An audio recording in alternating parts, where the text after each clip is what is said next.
নিচ্ছি। এবার এর মধ্যে সামান্য আমরা জল যোগ করে দিচ্ছি।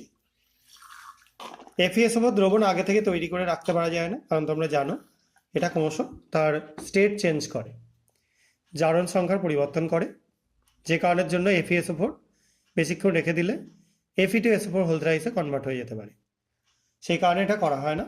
যাই হোক, এবার আমরা একটা কনিক্যাল ফ্লাস্ক নিচ্ছি, তার মধ্যে আমরা যোগ করে দিচ্ছি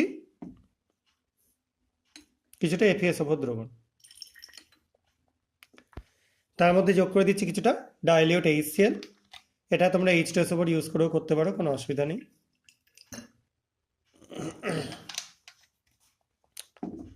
একটুখানি নাড়িয়ে নিলাম এটাকে। এবার এর মধ্যে যোগ করব কিছুটা KMnO4।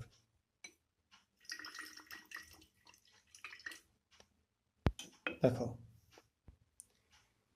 যোগ করবার কিছুক্ষণের মধ্যেই কালারটা আস্তে আস্তে ফেড হয়ে গায়েব হয়ে যাচ্ছে, দেখতে পাচ্ছেন নিশ্চয়ই, আশা করা যায়।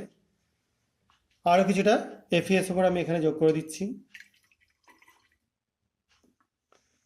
আবার আমরা যোগ করে দিচ্ছি কিছুটা KMnO4। দেখো, যোগ করার সঙ্গে সঙ্গেই কালার গায়েব, ভ্যানিশ। আবার কিছুটা যোগ করছি,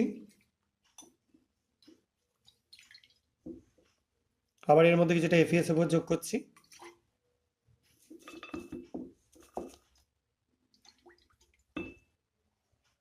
কালার ফেড হয়ে যাচ্ছে, দেখো কালার আস্তে আস্তে ভ্যানিশ হয়ে যাচ্ছে। তো ব্যাপারটা কেন এরকম ঘটছে সেটা নিয়ে এবার একটু ডিসকাস করে দিই।